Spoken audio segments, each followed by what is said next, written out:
Premièrement, c'est croire. Quand tu crois, tu es sauvé. Maintenant, après ça, en lui vous avez cru et vous avez été scellés du Saint-Esprit qui avait été promis. Vous avez été scellés du Saint-Esprit. Le Saint-Esprit, c'est un sceau. Il vient, il te scelle. C'est ça le sceau de Dieu. Maintenant, quand tu n'as pas le sceau de Dieu, tu as la marque de la bête. La marque de la bête. La marque de la bête, voilà, Migara là où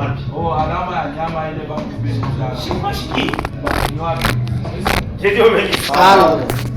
Et selon la Bible, la marque de la bête. La Bible est une parabole. Après, on dit, mais c'est pas un là. Après, on est bien vivre comme un. Il faut avoir la révélation. Amen. De comprendre ça. Amen. Je ne sais pas si vous comprenez. Marque de la bête, on a gagné au Machikio. On a tombé la Chikio. Une fois au Chikio, évangile à vous. Je vais vous dire. Amen. Ça va chaque bien marque de la bête. C'est que vous avez la bête. Amen. Que Dieu bénisse. Amen. Parce que tu ne vas pas encore entendre. Amen. Amen. Parce que le salut, ou bien la foi, vient de ce qu'on entend. Et ce qu'on entend vient de la parole de Dieu. Maintenant, pour que le diable puisse te profiter, pour bien te détruire, il perce l'oreille. Pourquoi? Parce que quand il perce l'oreille, tu n'auras pas encore la foi. Parce que la foi vient de ce qu'on entend. C'est ça la marque de la bête. On prêche l'évangile, personne ne croit pas. Parce que quand vous n'avez pas de croire, et comme tu ne crois pas, tu ne seras pas sauvé. C'est très bien compris. Amen. Nous sommes tous d'accord avec ça. Amen. Est-ce que nous sommes d'accord avec ça? Amen. C'est la parole de Dieu. Nous sommes obligés à comprendre ça. Quand tu n'as pas le son de Dieu, tu as la marque de la bête. Et c'est là. C'est dans, je crois que c'est dans Exode, si vous voulez comprendre. Exode chapitre 20. Commencez par le premier verset. Vous descendez jusqu'au 6e verset. Vous allez comprendre ceci. Quand une personne est dans l'esclavage, pendant 6 années, le 7e année, si cette personne-là, le 7e année, c'est l'année des jubilés, l'année de la libération. Mais si une personne ne veut pas quitter l'esclavage et être libre, la Bible dit ceci. On va le prendre et percer son oreille et lui percer sur un poteau. Parce qu'il ne veut pas quitter l'esclavage. C'est-à-dire que c'est ça. Quand nous prêchons l'évangile, nous prêchons pour qu'une personne puisse comprendre afin d'être libre. Mais quand toi tu ne veux pas, tu ne veux pas être libéré, tu veux seulement être dans l'esclavage du monde, de réjouir avec les choses du monde, des commérages, des tout consort là. Comme toi tu ne veux pas être libéré, ce que Dieu va faire en retour c'est quoi? C'est te percer l'oreille. Quand il perce l'oreille, il devient esclave pour toujours. Lisez cette écriture, vous allez comprendre. Un esclave pour toujours.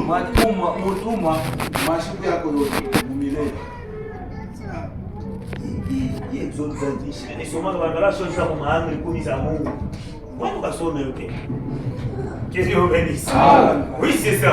C'est ça la marque de la bête. C'est dans l'Ancien Testament. C'était dans le type.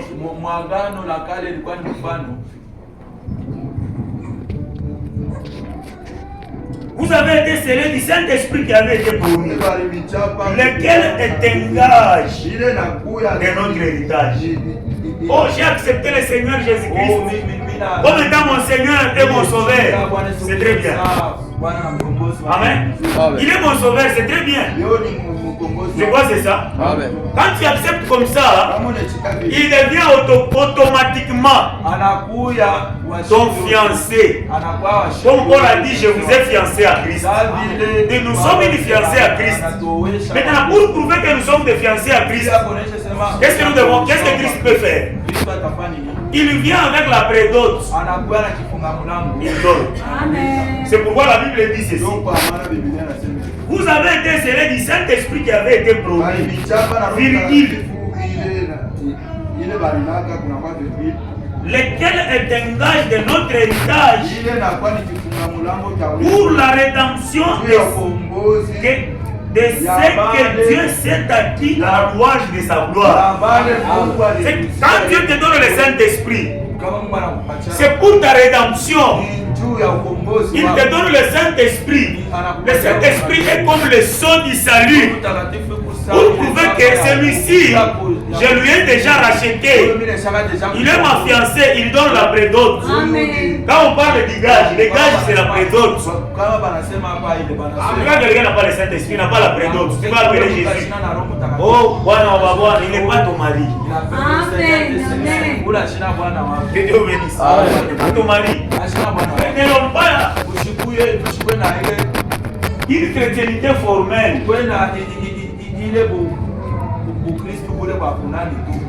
Amen. Amen. La chrétienté fabriquée, ce n'est pas ça.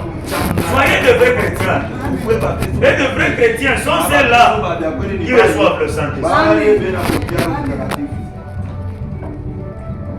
Même si vous prenez Ephésiens chapitre 4 verset 30, la Bible dit ceci. N'attristez pas le Saint-Esprit de Dieu par lequel vous avez été scellés pour le jour de la rédemption. Nous sommes scellés. Nous sommes scellés pourquoi? Nous sommes scellés pourquoi? Pour le jour de la rédemption. Or, le jour de la rédemption, c'est quel jour? C'est le jour où le Seigneur Jésus-Christ viendra prendre l'épouse.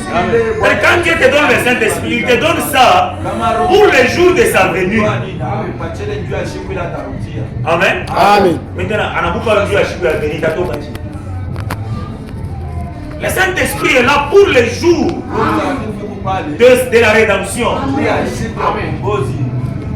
Maintenant, il te donne le Saint-Esprit. Oh, il toque. Pourquoi pas c'est une femme charade? Une femme charade, il y a un sauté. Amen. Cela prouve que tu n'as jamais même reçu le Saint-Esprit. Parce que moi, quand quelqu'un me dit, je me suis prostitué. Pour la prostitution, il demande beaucoup de procédures. Amen. Vous devez être d'abord. Pendant tout ce temps-là, où est le Saint-Esprit? Cela doit commencer d'abord dans la pensée. Obligé encore de parler. Écoute, convaincre. Des choses comme ça, vraiment. Mais une personne arrive à se prostituer pour dire c'est la preuve qui prouve que tu n'as pas le Saint-Esprit. Amen. Que Dieu vous bénisse. Amen. C'est ça. Quand tu es dans ça, c'est parce que tu n'as pas le Saint-Esprit. Quand le Saint-Esprit de Dieu entre dans une personne, il enlève la soif du monde. Les choses du monde vont s'éloigner de toi.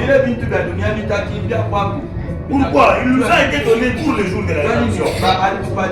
Le Saint-Esprit doit nous garder dans la sainteté, dans la pureté. Quand tu n'es pas dans ça, il te faut la rédemption par le sang. Commencez. Soit tu n'es pas chrétien, soit tu n'es pas chrétien. C'est très bien compris ça. Je continue. Pour terminer, je prends Hébreux chapitre 9. Je suis déjà à la fin. Vous pouvez m'excuser. Hébreux chapitre 9, le verset 13 à 15. Écoutez un peu ça.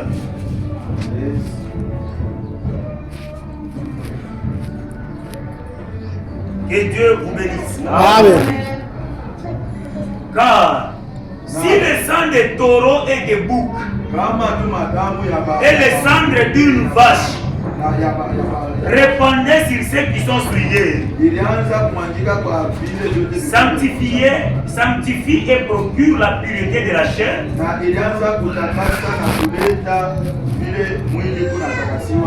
Combien plus le sang de Christ, qui par un esprit éternel s'est offert lui-même sans tâche à Dieu, purifiera-t-il votre conscience des œuvres mortes,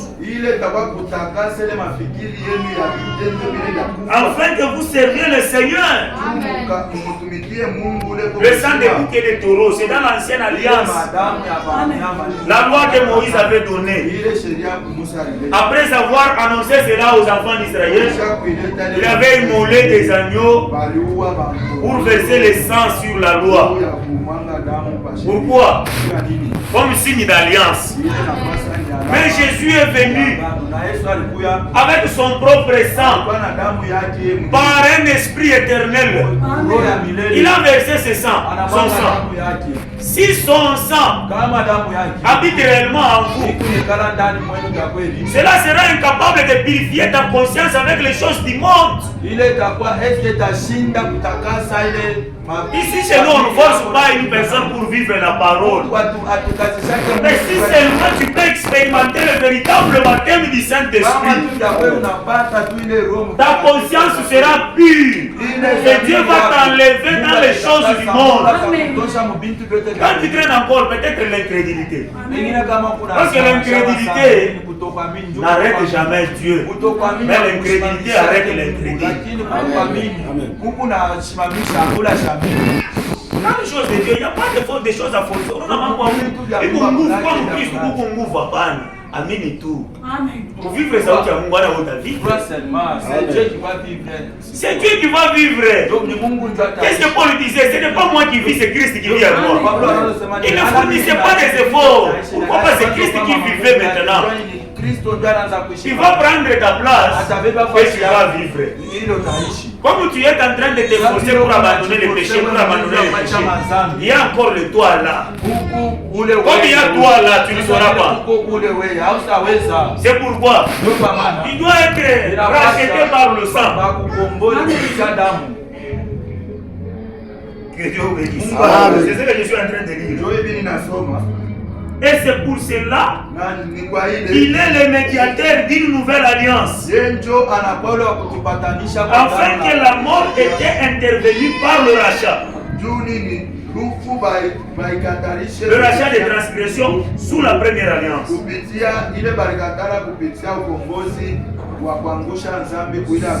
Celui qui a été appelé reçoit l'héritage éternel qui leur a été promis.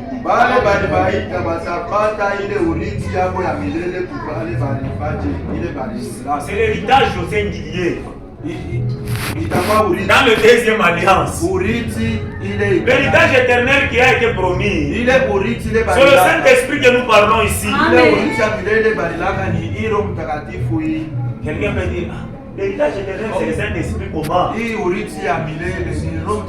Vous lisez la Bible dans Jean chapitre 14, verset 17. Jésus a dit, je prierai le Père et il vous enverra un autre consolateur qui va demeurer avec vous éternellement. C'est ça l'héritage éternel. Amen. L'esprit de vérité que le monde ne connaît pas. Il sera avec vous éternellement. C'est ça l'héritage éternel. Ah, on va prêcher à Saint-Esprit. On va Saint-Esprit, on va prêcher à la boulogne. Amen. Que Dieu bénisse. Ben la boulogne. Nous n'avons pas de la sorcellerie. Amen. Amen. C'est ça la parole de Dieu. Amen. Nous devons comprendre ces choses. Si vous ne comprenez pas ça, vous serez en enfer. Pourquoi? Parce que l'évangile que nous prêchons, c'est la condamnation et le salut. Ne pas se conformer à l'évangile, c'est la condamnation. Se conformer à l'évangile, c'est le salut. Aller par tout le monde, prêcher la bonne nouvelle. Celui qui croira sera baptisé. Et celui qui ne croira pas sera condamné. Ainsi dit le Seigneur. Tu vois, c'est très bon. Maintenant, quand nous prêchons comme ça, vous êtes obligés de suivre ces pas ici, afin d'être rachetés par le sang. Parce que notre rédemption vient par le sang. Amen. Dans le sang versé de Jésus, et du sang est sorti l'esprit. C'est ce qui nous identifie comme étant des chrétiens. Oui. C'est ça.